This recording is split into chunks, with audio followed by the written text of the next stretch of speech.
बिस्मिल्लाहिर्रहमानिर्रहीम। अच्छा जी, क्लास तो हमारा हो गया ख़त्म तकरीबन। तो ये उन लोगों के लिए है जिनको कनेक्शन में नेटवर्क में कोई मसला था या साउंड अगर क्लियर नहीं थी या जिनसे ये क्लास मिस हो गया है। इस क्लास को फिर काइंडली बाद में रीड कर लीजिए, इस वीडियो को देख लीजिएगा प्लीज़। तो हम यूनिट नंबर 5 की असेसमेंट कर रहे थे। तो यूनिट नंबर 5 में हमने असेसमेंट ऑफ एब्डोमेन किया था और assessment of anus and rectum रह गया था हमारा। ये अमूमन क्या होता है कि ये assessment of abdomen anus and rectum एक ही साथ होता है, लेकिन चूंकि उस दिन हमारी क्लास बहुत ज़्यादा लेंथी हो गई थी, तो इस वजह से हमने इसको छोड़ दिया था और आज इसके लिए अलग से क्लास कर रहे हैं। तो आज इंशाल्लाह जिस तरह पहले करते थे, पहले एनाटमी एंड फिजियोलॉजी की बात करते हैं। तो एनाटमी एंड फिजियोलॉजी में क्या है कि ब्रीफ जो एनाटमी है उसकी, एनल कैनाल और रेक्टम की। तो एनल कैनाल क्या है कि ये आउटर गैस्ट्रोइंटेस्टाइनल ट्रैक की जो आउटलेट है वो है, ओपनिंग है। आखिर ये तकरीबन 3.8 सेंटीमीटर लॉन्ग है एन एवरेज अडल्ट में। इस एनल कैनाल की जो सराउंडिंग हुई है वो जो मसल लेयर्स की वजह से की हुई है, और वो क्या करते हैं कि इंटरनल और आपके एक्सटर्नल स्पेंक्टर्स बनाते हैं जो कि डिफिकेशन को मेंटेन और रेगुलर करते हैं। अच्छा, जो रेक्टम है वो तकरीबन 12 सेंटीमीटर लॉन्ग है, डिस्टल पोर्शन है लार्ज इंटेस्टाइन का। ठीक है।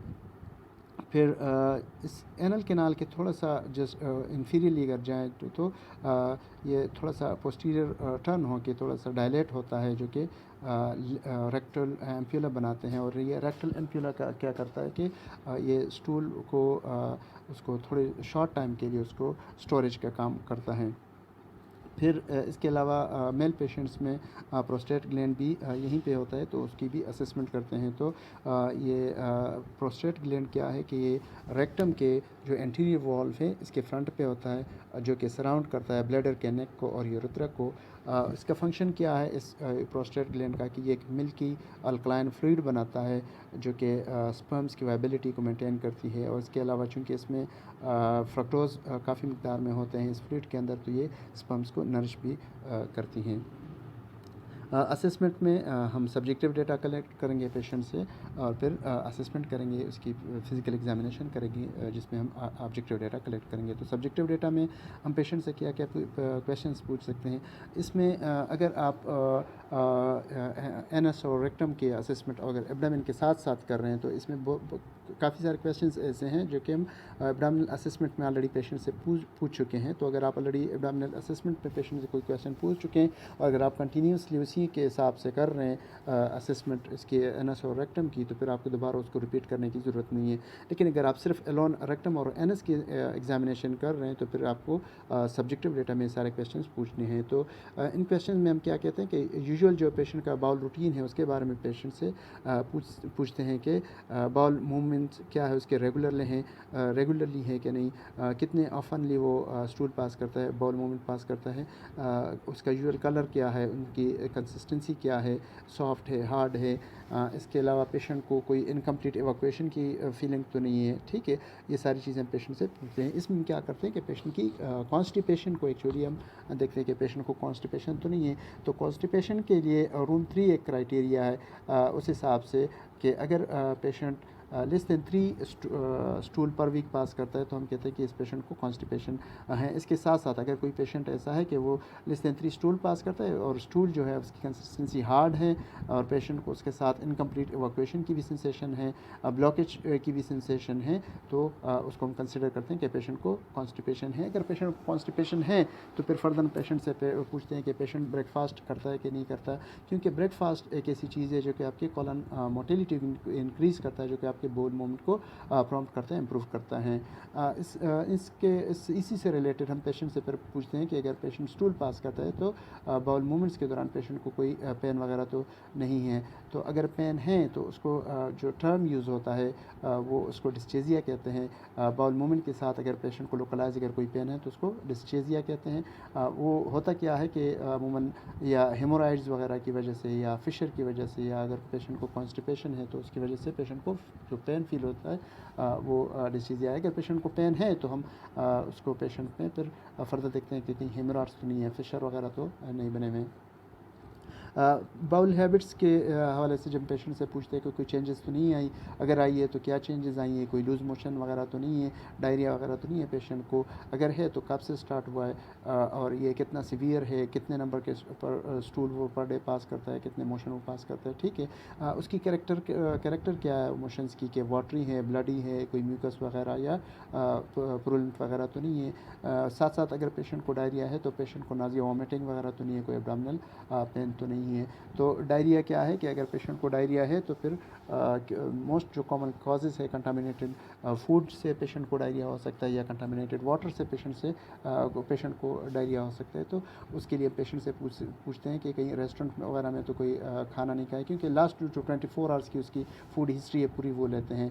कहीं पे पेशेंट ने कोई अनबॉयल्ड चीज़ें, कोई कंटामिनेटेड फूड वगैरह अगर कोई खाया हो तो उस हवाले से पेशेंट से पूछते हैं। ट्रैवलिंग का पेशेंट से पूछते हैं कि कहीं पे ट्रैवल किया है तो उस अच्छा, बाज़ मेडिसिन ऐसी हैं, स्पेशली कुछ एंटीबायोटिक्स ऐसे हैं जो कि डायरिया कॉज करते हैं, ठीक है। तो पेशेंट से फिर मेडिकेशन में भी पूछते हैं कि पेशेंट ने कोई एंटीबायोटिक तो नहीं ली, क्योंकि वो भी कभी कभी क्या होता है कि साइड इफ़ेक्ट्स की वजह से पेशेंट को डायरिया हो सकता है। अच्छा, रेक्टल ब्लीडिंग के हवाले से हम पेशेंट से पूछते हैं कि पेशेंट को कोई रेक्टल ब्लीडिंग वगैरह तो नहीं है, या पहले कभी पेशेंट को कोई रेक्टल ब्लीडिंग वगैरह तो नहीं हुई, अगर हुई तो पेशेंट ने कब नोटिस किया था उसको, ठीक है। कलर क्या है उसका, ठीक है, ब्राइट रेड कलर है या डार्क रेड कलर है या ब्लैकिश है कलर, उसकी क्वांटिटी कितनी होती है, ब्लड ज़्यादा आता है, थोड़ा सा कम आता है, या स्पॉट्स वगैरह होते हैं, या थोड़े से डॉट्स वगैरह बने होते हैं, ठीक है। तो अगर ब्राइट रेड कलर की अगर वो है ब्लड है तो इसका मतलब ये है कि जो एनल एरिया है वहाँ पे कहीं पे ब्लीडिंग हो रही है, और अगर डार्क कलर की है तो ये पेशेंट को अपर जीआई से ब्लीडिंग के वो चांसेस हैं। अगर ब्लैक कलर के वो हैं तो कभी कभी तो कुछ मेडिसिन, जिस तरह के पेशेंट अगर आयरन सप्लीमेंट वगैरह लेता है तो उसकी वजह से भी स्टूल कलर चेंज हो सकता है। जो ब्लीडिंग है, अगर पेशेंट को ब्लीडिंग होती है तो इस ब्लीडिंग के लिए रेक्टल ब्लीडिंग के लिए जो टर्म यूज़ होता है उसको मिलीना कहते हैं, ठीक है। जो जीआई ब्लीडिंग की वजह से पेशेंट से ब्लीडिंग होती है स्टूल के दौरान। पेशेंट को कोई क्ले कलर के स्टूल तो नहीं है, ठीक है। तो अगर म्यूकस वगैरह उसमें है, पस वगैरह तो स्टूल में नहीं है, तो क्ले कलर के स्टूल क्या किस चीज़ की इंडिकेशन देती हैं कि ये बाइल पिगमेंट उसमें नहीं है। तो अगर क्ले कलर के स्टूल पेशेंट के आ रहे हैं तो पेशेंट को हम इस पेशेंट में क्या वो एक्सपेक्ट कर सकते हैं, इस पेशेंट को ऑब्स्ट्रक्टिव जॉन्डिस भी हो सकता है, पेशेंट को बाइलरी सिरोसिस भी हो सकता है, कोई गॉल स्टोन वगैरह, या वायरल हेपेटाइटिस की वजह से भी इस तरह हो सकते हैं।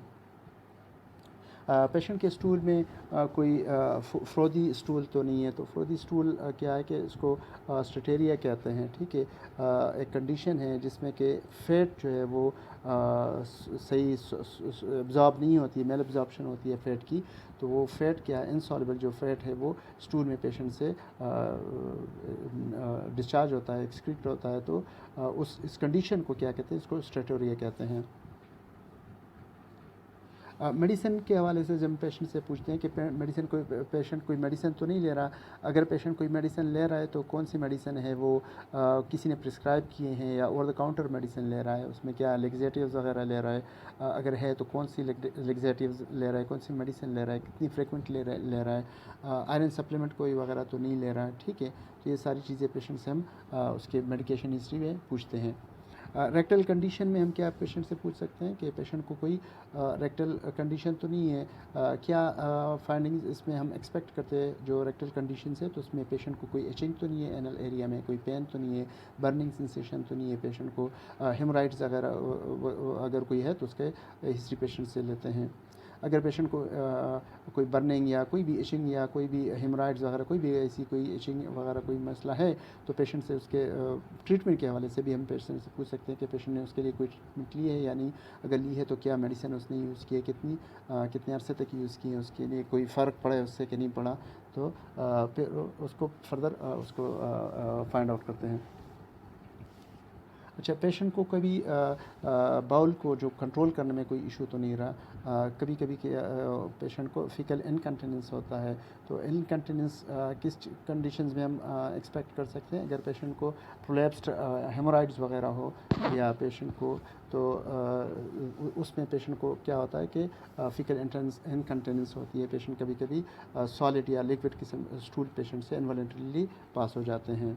फैमिली हिस्ट्री में हम पेशेंट से पूछते हैं कि पेशेंट को फैमिली हिस्ट्री कोई कैंसर वगैरह की तो नहीं है, पॉलिप्स वगैरह तो नहीं है, कोई कोलन कैंसर तो नहीं है, रेक्टल में रेक्टल कैंसर तो नहीं है पेशेंट को, पेशेंट की फैमिली में किसी को इन्फ्लेमेटरी बाउल डिजीज़ तो नहीं है किसी को, पेशेंट की फैमिली में किसी को प्रोस्टेट कैंसर वगैरह तो नहीं है। क्योंकि अगर कोई भी इस तरह की कोई हिस्ट्री पेशेंट की मिलती है तो हम इस पेशेंट को रिस्क पे रख सकते हैं, क्योंकि ये रिस्क फैक्टर हैं।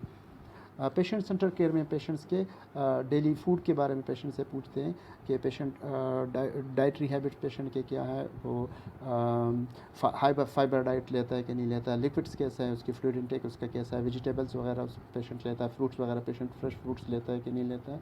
ठीक है, तो इन सारी चीज़ों से हम पेशेंट की जो हेल्थ कंसेप्शन है या सेल्फ कंसेप्शन है उसकी एक आइडिया हमें पेशेंट का मिलता है। फिर हम ऑब्जेक्टिव डेटा में क्या करते हैं कि पेशेंट की फ़िज़िकल एग्ज़ामिनेशन करते हैं। तो फ़िज़िकल एग्ज़ामिनेशन से पहले हम पेशेंट को प्रिपेयर करते हैं। तो प्रिपेयर करने के लिए पेशेंट को क्या है कि हम ये तीन डिफरेंट किस्म की पोजीशंस हैं हम पेशेंट्स को देते हैं। या तो हम पेशेंट को स्टैंडिंग पोजीशन में रखते हैं, या लेफ्ट लेटरल पोजीशन में रखते हैं, या लिथोटमी पोजीशन में रखते हैं।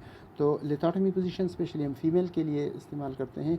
अगर आपने पेशेंट के रेक्टल एग्ज़ामिनेशन के साथ साथ अगर जेनिटल एरियाज़ की भी एग्ज़ामिनेशन करनी है तो फिर हम लिथोटमी पोजीशन देते हैं। अगर सिर्फ एनल एरिया की एग्ज़ामिनेशन आपने करनी है तो फीमेल पेशेंट को भी आप लेफ्ट लेटरल पोजीशन में रख सकते हैं। इक्विपमेंट कौन कौन से हम यूज़ करते हैं, तो हमें पिन लाइट की ज़रूरत होती है, लिब्रिकेटिंग जेल चाहिए होता है, और इसके अलावा ग्लव्स भी। और अगर आप अकल ब्लड टेस्ट करना चाहते हैं पेशेंट का तो उसके लिए आपको अकल ब्लड किट चाहिए होती है, या फिर आपके पास एटलीस्ट कंटेनर होना चाहिए जिसमें आप स्टूल सैंपल लेके लेबॉर्ट्री भेज सकें। अच्छा जी, फ़िज़िकल एग्ज़ामिनेशन जब हम स्टार्ट करते हैं तो इसमें हम क्या करते हैं कि इंस्पेक्शन करते हैं और पल्पेशन करते हैं। यहाँ इस एरिया में एनस और रेक्टल एरिया में चूँकि हमें अस्कल्टेशन या फिर उसकी परकशन की ज़रूरत नहीं पड़ती। तो इंस्पेक्शन में हम क्या करते हैं, जब भी आप इंस्पेक्शन शुरू करते हैं तो पेशेंट के थोड़ा सा उसको पोजीशन में फिर उसके बटक्स को थोड़ा सा वाइड करते हैं, वाइड अपार्ट करते हैं, ताकि मैक्सिमम एरिया आपको विजिबल हो, ताकि आप पेरिनियल एरिया की को एग्जामिन कर सकें। तो नॉर्मली क्या होता है कि मॉइस्ट होता है जो एनल एरिया, हेयरलेस होता है, जो ओपनिंग है वहाँ पे कोर्स फोल्डिंग स्किन की बनी होती है, और जो स्किन जो ओपनिंग है एनस की वो थोड़ा सा ज़्यादा डार्क होता है, उसका कलर थोड़ा सा ज़्यादा डार्क होता है as compared to the other perineal skin. और जो ओपनिंग है एनल ओपनिंग वो टाइटली क्लोज होती है नॉर्मली, कोई उसमें लेशंस वगैरह प्रेजेंट नहीं होते हैं। जब आपने इंस्पेक्ट कर लिया एक दफ़ा तो फिर आप दोबारा पेशेंट को कहते हैं, एक मैनोवर है उसको वल्सल्वा मैनोवर कहते हैं, पेशेंट को कहते हैं कि ब्रीथ लेके उसको होल्ड करें और पुश डाउन करें। तो उस दौरान जब पेशेंट ये मैनोवर फॉलो करता है तो हम क्या करते हैं कि एनल जो ओपनिंग है उसको ऑब्ज़र्व करते हैं कि उसमें कोई प्रोट्रूजन वगैरह तो नहीं है, कोई स्किन इंटीग्रिटी वगैरह तो नहीं है। फिर हम इंस्पेक्शन में जो एबनॉर्मल फाइंडिंग्स जो हम एक्सपेक्ट कर सकते हैं तो उसमें जो मोस्ट कॉमन है वो फिशर है, फिस्टुला है, या पेशेंट को हेमोराइड्स वगैरह हम अगर हैं तो या रेक्टल प्रोलैप्स वगैरह है तो उसको एक्सपेक्ट कर सकते हैं। अच्छा, फिशर क्या है? फिशर एक कट बन जाता है स्किन के अंदर जो कि बहुत पेनफुल भी होता है, कभी कभी इससे ब्लीडिंग भी हो सकती है। ठीक है, ये हेमोराइड्स इस तरीके से जो डायग्राम में आपको दिखता है। ठीक है, इंटरनल हेमोराइड्स भी हो सकते हैं, एक्सटर्नल हेमोराइड्स भी हो सकते हैं। प्रोलैप्स जो हैं जो जो पॉलिप्स हैं उसके क्या कहते हैं, एनल पॉलिप्स, तो वो इस तरह के नज़र आते हैं। ठीक है, साइनस ट्रैक की एक अलग कवर एबनॉर्मेलिटी है। पल्पेशन जब हम स्टार्ट करते हैं तो पल्पेशन से पहले हम क्या करते हैं कि पहले पेशेंट को इन्फॉर्म करते हैं, ठीक है, कि जो आप एग्ज़ामिनेशन करने लगे तो पेशेंट को इन्फॉर्म करते हैं, क्योंकि हमें पेशेंट की कोऑपरेशन की ज़रूरत होती है। तो you must inform your patient before going to start palpation. तो फिर क्या करते हैं कि जो आपका इंडेक्स फिंगर है उस पर आप लुब्रिकेटिंग जेल अप्लाई करते हैं, और जिस तरह आप डायग्राम में देख सकते हैं कि आप डायरेक्ट अप्रोच नहीं करते हैं उसको एनस को। ठीक है, पहले आप जो पैड ऑफ द फिंगर है, इंडेक्स फिंगर, वो एनल ओपनिंग के ऊपर रखते हैं, उसको थोड़ा सा पुश करते हैं, थोड़ा सा उसको मूव करते हैं, उससे क्या होता है कि जो स्फिंक्टर है वो थोड़ा सा रिलैक्स हो जाता है। फिर आप स्लोली जेंटली अपनी इंडेक्स फिंगर इंसर्ट करते हैं और रोटेट करते हैं। जब हम रोटेट करते हैं तो हम इंटरनल जो स्किन है, जो रिंग है, मस्कुलर रिंग, उसको पूरे पल्पेट करके ऑब्जर्व करते हैं। तो नॉर्मली क्या है कि जो स्किन है इंटरनली वो स्मूथ और इवन हो, उसमें कोई मासेस, कोई टेंडरनेस वगैरह ना हो, कोई उसमें क्या कहते हैं ओवर ग्रोथ वगैरह, या अगर कोई चीज़ इस तरह की हार्ड स्ट्रक्चर्स वगैरह कोई तो नहीं है, हेमोराइड्स वगैरह तो नहीं है, तो हम पल्पेट करते हैं उसको। अच्छा, फिर पेशेंट को कहते हैं, आपके इंडेक्स फिंगर अभी पेशेंट के एनल ओपनिंग में ही है, तो फिर पेशेंट को कहते हैं कि थोड़ा सा जो ओपनिंग है उसको टाइट करें, मसल को थोड़ा सा टाइट करें। तो नॉर्मली क्या है कि पेशेंट को पेन नहीं फील होना चाहिए। अगर पेन है तो ये किस चीज़ की, ये फिशर की एक इंडिकेशन है। साथ साथ आप प्रोस्टेट ग्लैंड को भी उसको एग्ज़ामिन कर सकते हैं, पल्पेट कर सकते हैं। तो प्रोस्टेट ग्लैंड को जब हम एग्ज़ामिन करते हैं, पल्पेट करते हैं, तो ये सारी चीज़ें हम उसकी एग्जामिनेशन में देखते हैं कि इसका साइज़ देखते हैं, शेप देखते हैं, सरफेस देखते हैं, उसका मोबिलिटी देखते हैं। तो साइज़ नॉर्मली जो साइज़ है 2.5 सेंटीमीटर टू 4 सेंटीमीटर वाइड है, लेकिन एग्जैक्ट अगर आपको साइज़ उसकी प्रोस्टेट की चाहिए तो उसके लिए हमें अल्ट्रासाउंड की ज़रूरत पड़ती है। शेप हार्ट शेप होता है और उसमें एक सेंट्रल ग्रूव आप फील कर सकते हैं, सरफेस स्मूथ होती है, इलास्टिक उसकी कंसिस्टेंसी होती है, स्लाइटली मूवेबल होता है। जैसे आप उसको थोड़ा सा पुश करते हैं तो स्लाइटली मूवेबल होता है, कोई उसमें टेंडरनेस वगैरह नहीं होती। जैसे ही आप अपनी इंडेक्स फिंगर रिमूव करते हैं एनल कैनाल से, तो फिर उसको आप असेस करते हैं, इंस्पेक्ट करते हैं। आपके जो ग्लव्स हैं, जो फिंगर हैं, उसके ऊपर फीसेस लगे हुए होंगे, तो उसका जो नॉर्मल कलर क्या है कि उसको कलर देखते हैं। नॉर्मली क्या है कि ब्राउन कलर का होता है वो। उसकी कंसिस्टेंसी देखते हैं, नॉर्मली सॉफ्ट होनी चाहिए।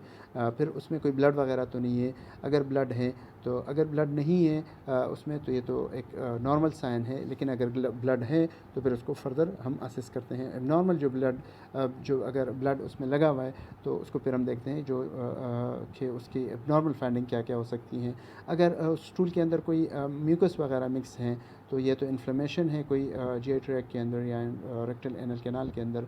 ठीक है, जो ब्लड है अगर वो ब्राइट रेड कलर का है तो ये रेक्टल ब्लीडिंग को इंडिकेट करता है। अगर ब्राइट रेड कलर है लेकिन मिक्स्ड है फीसेस के साथ, तो ये आपके कोलोनिक ब्लीडिंग को इंडिकेट करता है। अगर ब्लैक कलर के स्टूल्स हैं तो वो अपर जीआई ब्लीडिंग को इंडिकेट करता है। ब्लैक स्टूल अगर हैं तो वो आयरन मेडिकेशन, जो बाज़ मेडिसिन है आयरन वगैरह या बिस्मथ वगैरह अगर प्रिपरेशन, अगर कोई सप्लीमेंट पेशेंट लेता है तो उस वजह से भी स्टूल कलर ब्लैक कलर का होता है। ग्रे कलर के अगर पेशेंट के स्टूल हैं तो वो किस चीज़ की इंडिकेशन है कि इसके पेशेंट की बाइल पैगमेंट जो है ना वो एब्सेंट है। और बाइल पैगमेंट कब एब्सेंट होते हैं, अगर पेशेंट को ऑब्स्ट्रक्टिव जॉन्डिस हो या पेशेंट को वायरल हेपेटाइटिस वगैरह हो तो उस वजह से हो सकते हैं। तो अगर ग्रे कलर के स्टूल हैं तो आप पेशेंट को फर्दर डायग्नोस करते हैं, फर्दर असेस करते हैं कि पेशेंट को कहीं पे लिवर सिरोसिस या जॉन्डिस या फिर हेपेटाइटिस वगैरह तो नहीं है। पेल येलो कलर के अगर ग्रीजी स्टूल्स हैं तो वो क्या है कि पेशेंट का, इसका मतलब ये है कि पेशेंट जो फैट है वो उसकी मेल एब्जॉर्प्शन की वजह से एक कंडीशन है, उसकी वजह से हो सकता है। तो उस कंडीशन को स्टेटोरिया कहते हैं, जिसमें कि फ़ैट जो है ना वो स्टूल के अंदर एक्सक्रीट होता है पेशेंट से।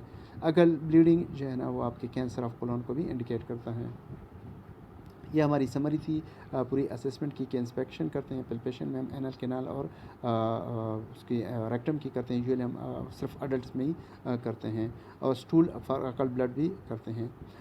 ये सारी अगर हमारी जितनी भी असेसमेंट है उसको आप अगर नॉर्मल एक पेशेंट के आप डॉक्यूमेंट करना चाहें तो एक सैम्पल चार्टिंग हमारी डॉक्यूमेंटेशन की इस तरह से बनेगी कि सब्जेक्टिव डेटा में patient has one bowel movement daily, soft brown and no pain, no changes in bowel routine, on no medication. Patient has no history of arthritis, hemorrhoids or fistula or fissure. Diet includes 1 to 2 servings daily, each of fresh fruit and vegetables. ठीक है, तो ये सारी आप subjective data में लिख सकते हैं। ऑब्जेक्टिव डेटा में आप अगर सैम्पल चार्टिंग करना चाहें तो उसमें कहते हैं कि no fissure, no haemorrhoids, no fistula और no any skin lesions are observed, sphincter tone is good, no prolapse, no rectal walls are smooth, no masses, no tenderness, prostate not enlarged, no masses in prostate or no any tenderness there, stool brown and occult blood is negative. Assessment statement आप कहा जाता है कि rectal जो structures है they are intact, with no palpable. ठीक है जी। तो ये हमारा यूनिट नंबर 5 कंप्लीट हो गया। कोई क्वेश्चंस हो, आप लोगों की कोई सजेशंस हो, तो kindly inform, you can send me your message in your comments in the group there. Thank you very